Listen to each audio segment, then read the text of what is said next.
Përshëndetje, shpresoj që ky shpjegim sot do të jetë një sqarim fillestar, por i dobishëm për të gjithë ju që dëshironi të mësoni çështjen kurde, në veçanti problemin e PKK-s. Qëllimisht e përdora termin çështje kurde, për të ju treguar, nëse nuk e keni ditur, se fjala apo tokfjalshi çështje kurde, problemi kurd, asnjëherë kur nuk është përmendur në historinë e Turqisë deri me ardhjen e Recep Tayyip Erdogan në krye të qeverisë në vitin 2002. Ç'është e vërteta, Erdogani është i pari i cili e përdor, duke e pranuar problemin kurd si çështje kurde, dhe atë e përdor për herë të parë në mitingun e atëhershëm të Diyarbakërit, në atë mitingun madhështor të mbajtur në vitin 2005, 3 vjet pasi bëhet kryeministër i Turqisë. Deklarata aso kohe e Erdogan dhe pranimi i tij i çështjes kurde si çështje e veçantë e problemeve nga problemet e tjera të brendshme të Turqisë, pati kumbuar si një bombë në opinionin politik dhe të gjithëmbashëm të Turqisë. Pyetej atë botë, shkruhej atë botë, kritikohej atë botë se si është e mundur që një lider politik i Turqisë ta pranoj haptas problemin e çështjes kurde. Megjithëse Turqia vazhdimisht është marrë me PKK-n, që nga themelimi i saj. Megjithëse ushtria turke ka qenë në luftë të hapur me organizatën terroriste të PKK-s, në vokabularin e politikës turke nuk ka ekzistuar ky term. Aq më pak të ketë guxuar dikush që të shkruante në media apo të thoshte në televizionet e Turqisë. Turqia vazhdimisht është munduar që këtë plagë të pashërueshme deri para 2-3 dite, të pashërueshme, plagën e PKK-s ta trajtoj vetëm duke e mbështjellur me fash, duke mos e shëruar fillimisht brenda, por duke e mbështjellur me fash, që të mos duket, të mos përmendet në opinion, e në ndërkohë ushtria turke, nëpërmes asoj organizatës, më lejoni ta quaj super terroriste brenda saj, që quhej Ergenekon, apo nëntoka turke, apo në këtë termin zhargonin e njohur tani ndërkombëtarisht Deep State, kjo ushtri turke, kjo organizat brenda ushtrisë turke e përdorte PKK-n si një alibi për politikat e ushtrisë turke, rrjedhimisht për politikat e Turqisë, se Turqia është e detyruar të bashkëpunoj me vendet perëndimore nëse dëshiron mbi jetesën e saj. Ushtria turke në Turqi ka qenë dora e zgjatur e fuqive të huaja, të cilat nëpërmes ushtrisë turke e kanë dirigjuar Turqinë dhe kanë lejuar të zhvillohet po aq sa ka qenë në interes të fuqive të jashtme. Ardhja e Erdogan në pushtet dhe pranimi i tij botërisht i ekzistimit të çështjes kurde ishte sinjali i parë dhe më i fuqishëm i një ndryshimi radikal që do të ndodh në politikat e brendshme turke, dhe ashtu ndodhi. Këtë do ta shpjegoj pak më vonë, duke u fokusuar, apo fillimisht duke ju bërë me dije se fokusimi im në këtë temë do të jetë për rolin e Erdoganit në prurjen e gjashtjes deri në këtë pikë sa PKK-ja të shpall veç përbërjen e saj, si dhe dinamikat në për të cilat ka ecë politika turke pas vitit 2005. Më saktësisht pas asaj dite kur politika turke tani më e përfacuar nga kryeministri i saj atëhershëm, Recep Tayyip Erdogan, e pranon ekzistimin e çështjes e problemit kurd brenda teritorit të saj. Më njëherë në vitin 2007, Turqia i nis iniciativat konkrete për zgjidhjen e problemit turk. Punon afër 3 vite, por në vitin 2010, pasi po shihej fillimisht në fillim se ka përparime të dukshme të një pajtimi turko-kurd dhe se kurdët do ta shpërbënin organizatën e tyre terroriste të krijuar kohë më parë nga Abdullah Öcalan, por derisa po pritej se Turqia do të jetonte ditë më të mira se në të kaluarën, PKK-ja papritmas fillon të refuzoj të gjitha ofertat të cilat qeveria e atëhershme e Erdogan po ja ofronte për një pajtim të mundshëm. Dhe pas 2 vite negociatat të mundimshme, nga viti 2011, nga dhjetori i vitit 2011, çështja e kurdëve, çështja e PKK-s sërish kthehet në pikën 0. Ç'është e vërteta, miq të respektuar, unë përveç kësaj videoje këtu dhe të tjera që do të pasojnë në lidhje me PKK-n dhe kurdët, njëjtë siç bëra me 7 video për Kashmirin dhe e shpjegova para aq sa munda në detajet e mjaftueshme sa për të kuptuar problemi indiano-pakistanes, problemi i Kashmirit, reflektet ati problemi jashtë dhe ndikimet e jashtme, fillimisht në krijimin e problemit të Kashmirit dhe përdorimin e tij për interesa të fuqive globaliste, unë këto, përveç këtyre videove pra që do t'ua ofroj këto informacione, edhe më parë pa ta bërë një studim që e pa ta botuar në 3 vazhdime me titull Dosja kurde. Me sa di unë, e që jam i sigurt, ky studim është studimi i parë e derivatari i vetmi i bërë i atil nga ndonjë shqiptar.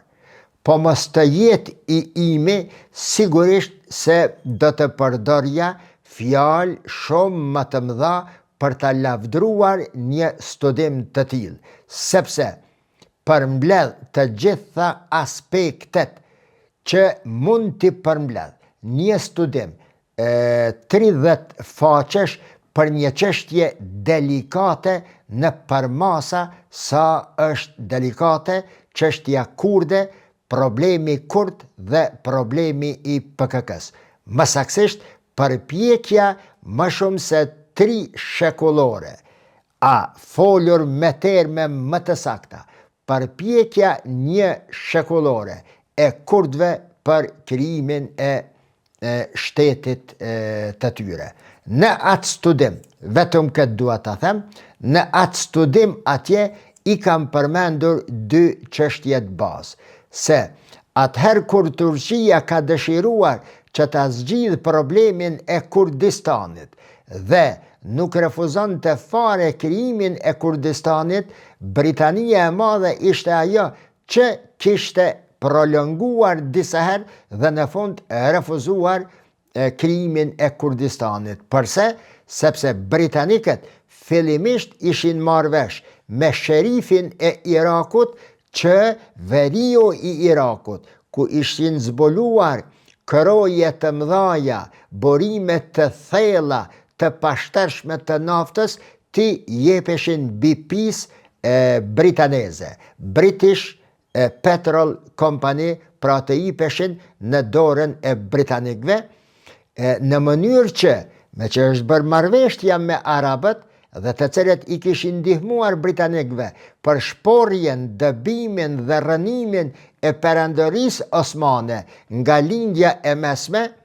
britanikët nuk i besonin, sepse të ke fundit nuk kishin marrëveshje, bisedime paraprake me kurdët se do të liheshin ato borimet të naftës në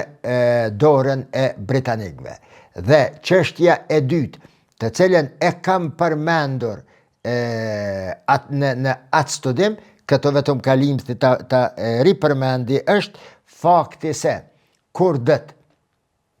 sidomos pas themelimit të PKK-s, e cila u shpërbë tani, e për të cilën edhe shkrova një status të veçantë dje apo pardje në murin tim në Facebook, është përdorur keqazi gjithmonë për ta bërë Turqin një vend të frikshëm, për të mos lejuar Turqin të ecte në rrugtimin e saj dhe në realizimin e aspiratave të saj, të cilat dolën në shesh, sidomos me ardhjen e AKP-s në pushtet dhe marrjen e qeverisë në vitin 2002. Pra, nuk është Turqia ajo e cila e ka parandaluar dhe ndaluar krijimin e Kurdistanit, dhe e dyta, kurdët më pastaj, si kur në Turqi, një ashtu edhe në Irak, një ashtu edhe në Siri, por edhe në Iran, janë përdorur si një element, si një mash e cila vazhdimisht e ka mbajtur ngjall ndjenjen e frikës në Turqi dhe në vendet të cilat sapo i përmenda. Ndër shtetet që më së shumti kanë ndikuar negativisht në këtë atmosferik frike dhe terroriste në rajon, natyrisht se është Izraeli dhe disa vende të tjera, jo vetëm perëndimore. Tani më, pas shpalljes apo deklaratës zyrtare të zyrtarëve të lartë të PKK-s, tani më PKK-ja ka marrë fund, po vetë shpërbëhet. Megjithse problemet ende nuk kanë përfunduar tërësisht. Është çështja e armëve, kujt do t'ja dorëzojnë, ku do t'i dorëzojnë, çka do të bëhet me terroristët të cilët tani po shpërbëhen si organizat e PKK-s, a do të lejohen të kthehen në Turqi qytetarët kurd të Turqisë të cilët ishin bashkangjitur PKK-s dhe po vepronin si militant në Siri, në Irak, në Iran dhe në vendet e tjera të Evropës, a do të lejohen të kthehen edhe krahu politik i PKK-s që vepronte në Suedi dhe në vendet e tjera të Evropës? Nëse kthehen, a do të amnistohen? Nëse amnistohen, a do të lejohen të kyçen në mënyrë aktive në politikën e Turqisë? A do të lejohen të kenë një parti të vetën të pavarur nga demi i tanishëm, që është një strumullar në të cilën janë të grumbulluara të gjitha fraksionet dhe partit e deritanishme kurde dhe të cilat kanë një numër jo të vogël ulsesh në parlamentin e tanishëm të Turqisë. Pra, megjithse PKK-ja ka deklaruar se ajo pranon shpërbërjen, po veç shpërbëhet, ende ka probleme të cilat Turqia, a unë besoj se është duke shkuar në bashkëpunim të ngushtë me administratën amerikane, është duke e përcjellur nëpërmes një lupe apo mikroskopi shumë precis gjithë atë që është duke kaluar nëpër këtë proces dhe që do të ndodh në procesin në etutje. Dhe ngjitas me këtë paragrafin e fundit të cilën e përmenda, në marrëdhënien ndërkombëtare përdoret një fjali e cila mua më pëlqen fort. Lufta, thot, e përdor diplomacin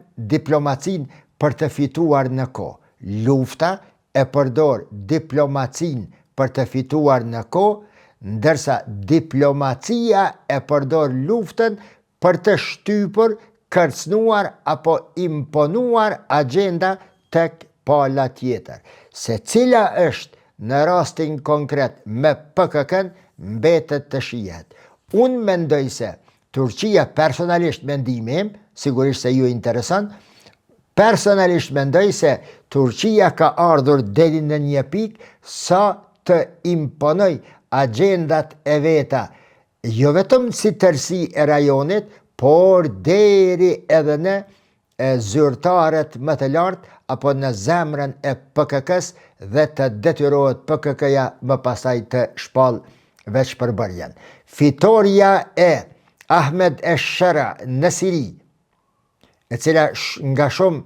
nga disa shqiptar të cilët e vështrojnë çështjen nga perspektiva të ndryshme, por besoj se nuk janë objektive, e konsideroj si një disfat të popullit sirian, si një disfat të Siris, ardhjen e Ahmed Esher. Unë e shoh një fitore e madhe e popullit turk, fitore edhe më e madhe e popullit sirian, fitore edhe më e madhe e popullit turk dhe e Turqisë e aspiratave të saj, dhe fitore e tërësishme e lindjes së mesme, megjithëse që Izraeli edhe më tutje vazhdon bombardimin e caqeve të ndryshme edhe brenda Sirisë, bombardime këto të cilat tek e fundit ka ndodhur edhe gjatë kohës së regjimit të Asadit. Disa herë e përdora termin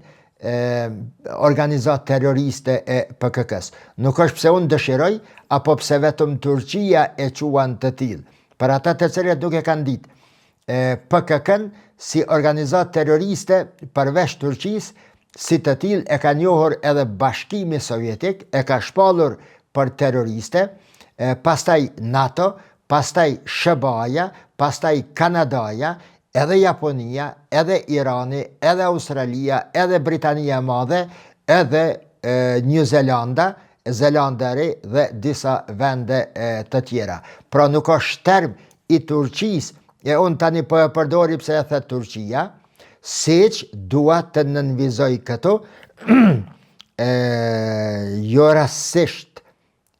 po e them tani, dua të nënvizoj se termet të cilat, apo fjalët e përzgjedhura të cilat do t'i përmendi përgjatë përshkrimit të rolit spektakolar të Erdoganit në prurjen e gjendjes deri në këtë pikë, sa të shpërbëhet JPG-ja fillimisht në Siri dhe PKK-ja tani, janë fjalë adekuate të personalitetit të tij, të punës së tij, të veprimtarisë së tij dhe të sukseseve të tij të madhërishme që ka arrit të bëj Turqinë të bie deri në atë pikë sa Turqia të deklaron botërisht dhe pa hezituar fare se shekulli i 21 është shekulli i Turqisë. Pra është fitore e Erdoganit, natyrisht e ndihmuar nga bashkëmendimtarët e tij, bashkëudhëtarët e tij, bashkëpunëtorët e tij, por tek rasti i PKK-s, sikur edhe tek rasti i FET-s, i ndihmuar edhe nga të gjitha partit tjera opozitare me në krye me GHP-n. Pra, që nga momenti kur shfaqet PKK-ja, u pa qartë se kushtet të cilat e sollën në ekzistencë, e prodhuan PKK-n, nuk ishte vetëm problemi kurd, i cili ekzistonte si çështje kurde, por që nuk përmendej, por ishte edhe diçka më shumë se kaq. Në fakt, ishte një atmosferë e cila, të them lirisht, domosdo krijonte nevojën e krijimit të një organizate e cila do t'i mbronte të drejtat e kurdëve, të drejta këto që në përkëmbeshin nga politikat e atëhershme të Turqisë, e sidomos nga politikat ushtarake të cilat i udhëheqte Turqia nëpërmes asaj që quhet Deep State apo Ergenekon, të cilin Erdogan e shënjestroi si pikën e parë dhe fillestare për të rënuar. Rënimi, rrëzimi, shkatërimi dhe demolimi i Ergenekonit, asaj deep state-it, asaj nëntokës turke që veprante në përmes ushtrisë turke dhe e mbante Turqinë të ndrydhur ekonomikisht, politikisht dhe në thundrat e ndikimeve dhe intereseve të jashtme. Demolimi i këtij Ergenekoni ishte fitoria e parë, ndoshta e pa imagjinueshme atëherë i një qeverie turke, dhe ajo ishte qeveria e AKP-s. Pra, paraqitja e PKK-s atëherë kur krijohet nga Abdullah Öcalan ishte nevojë kohe për kurdët e atëhershëm. Shikuar nga perspektiva e njohësve, analistëve dhe historianëve të njohur të Turqisë, shekujt e fundit të Turqisë, të kombit turk, me gjithë sukseset eventuale të cilat i kam pas her pas here, ata shekuj përshkruhen dhe përshkohen me humbje, dështime dhe fatkeqësi të mëdha të cilat i kishin rënë mbi kokën e kombit turk. Ndërto ishte e fundit edhe problemi dhe çështja e PKK-s. Historianët e Turqisë, politikanët, intelektualët flasin për një histori të madhërishme të kombit turk, të atij regioni i cili sundonte toka të gjera nga deti Kaspik në lindje e deri te gryka e Gibraltarit në perëndim, nga Vjena në veri e deri tek Jemeni në jug. Dhe ky komb me kalimin e kohës fillon t'i ngushtohet hapësira, t'i ngulfatet gjeografia dhe të mbetet vetëm në atë region, mini region të Anadolit të sotshëm. Këto duhej, këto po kërkohej. Kur thash pak përpara të mos keq kuptohen fjalët e mia, pse i përgjedhi fjalët më të mira për Erdoganin dhe AKP-n nga viti 2002. Shikoni çka bën ky njeri dhe çka bën partia e tij. Pikën kryesore në të cilën fokusohet politika e Erdogan ka qenë fillimisht fillimi i demolimit të Ergenekonit dhe e dyta kthimi i vetbesimit të kombit turk, që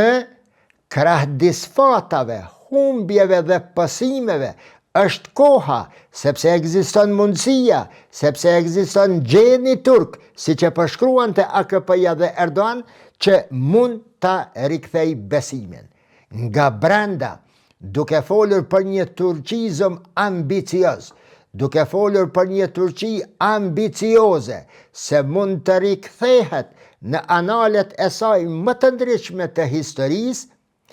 Erdogani, AKP-ja, politika turke e ndihmuar edhe nga bashkëpunëtorët, bashkëmendimtarët, herher edhe nga opozita përveç GHP-s, arrin aty ku ka arritur. Duke ditur, edhe njëre po them se historia e turqve, të cilën dëshiron ta rimadhëroj apo ta paraqes edhe njëherë të madhërishme presidenti i tanishëm i Turqisë, asnjëherë nuk ishte fashitur përfundimisht në vetëdijen e turqve. Ata e din shumë mirë, dhe këtë e ka përmend më shumë se njëherë politika turke pas vitit 2002, se turqit nga shekulli i 9 deri në 16 kishin krijuar shtete të tëra, të gjera, imponuese dhe diktuese të politikave botnore, që shtrieshin jo nga deti, vetëm nga deti Kaspik, por nga deti i Kinës deri tek brigjet evropiane të Oqeanit Atlantik. Përmendet në për librat e historisë.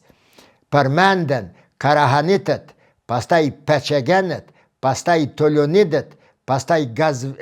Gazvanitët, pastaj Selgjukët, pastaj Harezmitët, pastaj Sultanati i Delhit, pastaj Hanati i Shagatajit, pastaj Sultanati i Bengalit, pastaj Perandëria Timuride, pastaj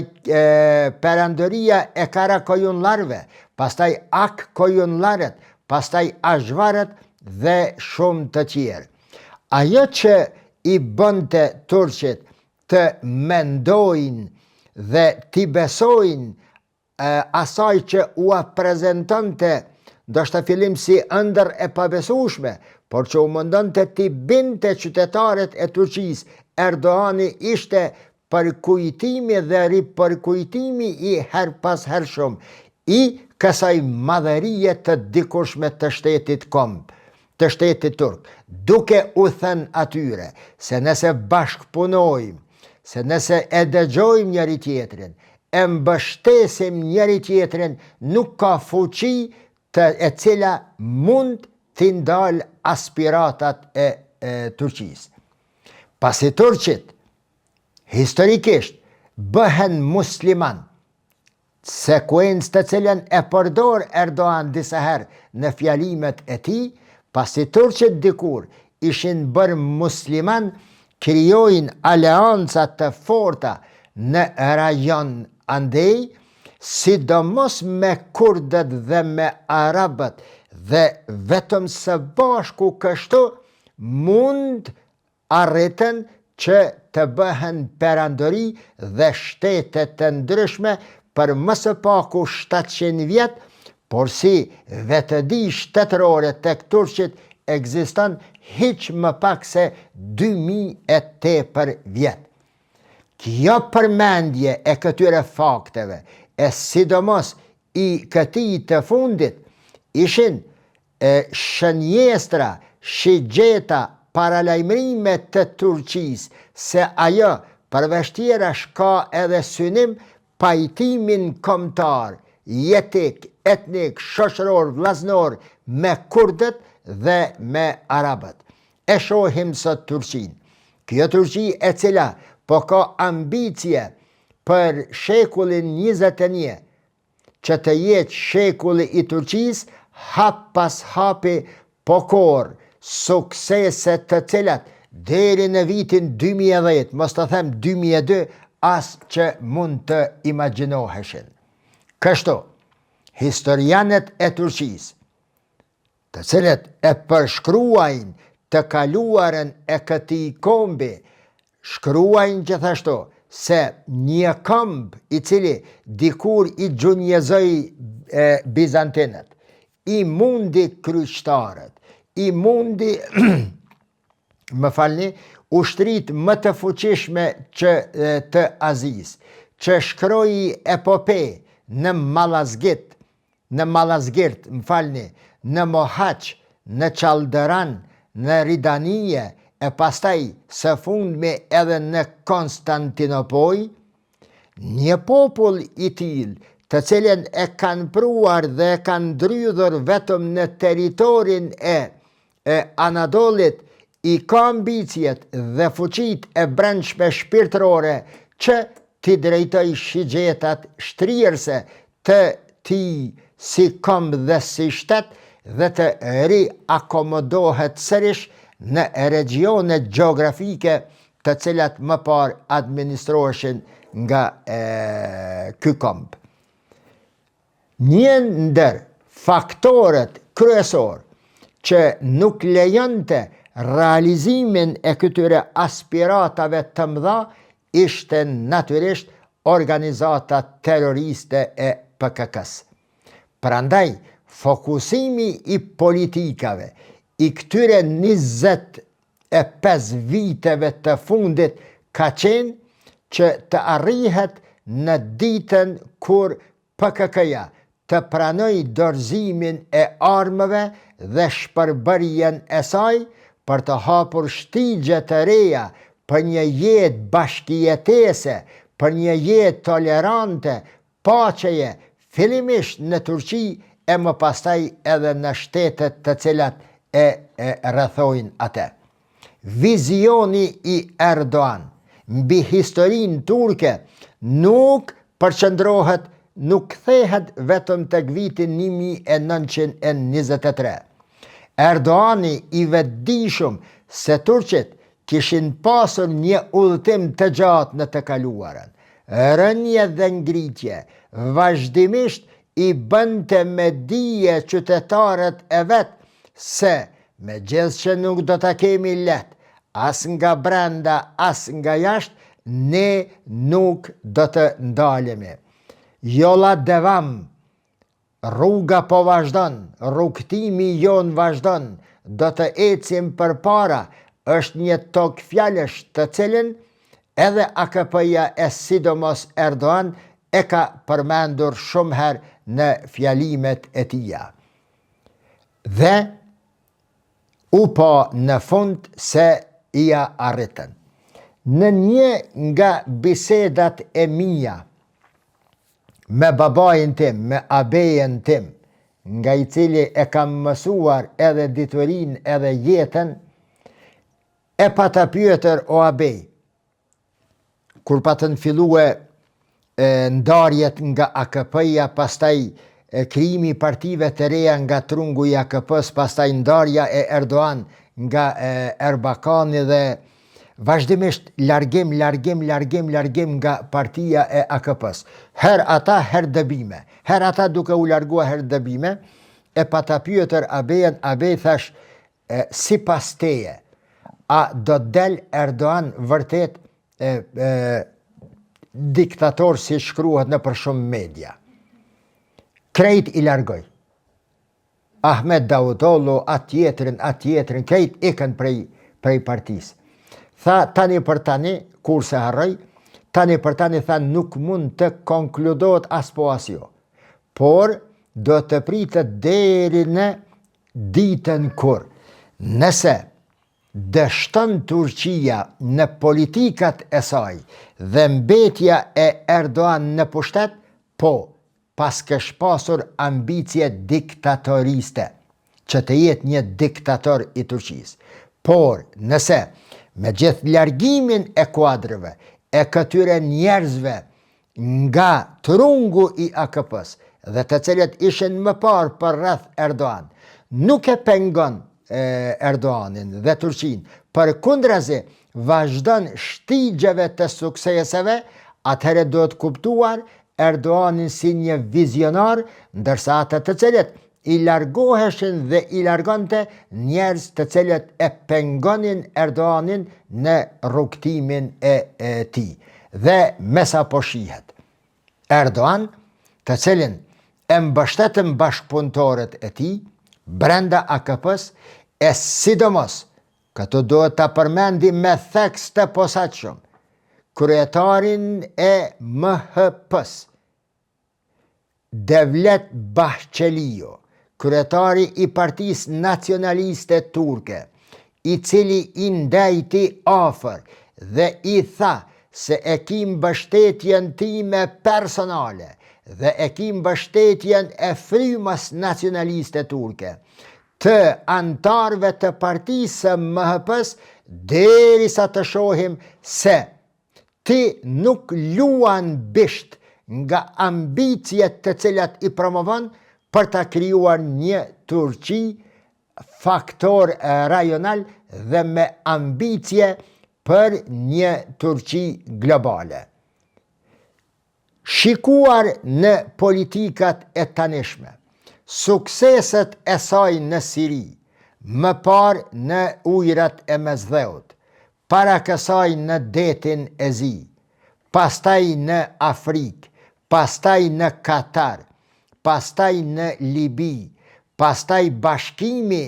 që është shumë afër i shpalljes së një shteti të bashkuar me Republika Turke të shteteve turke të Azisë Qendrore dhe tani me demolimin e PKK-s, e në të njëjtën kohë që Turqia po bëhet edhe njëre qender ku mund të shpresohet për përfundimin e luftës Ukrainë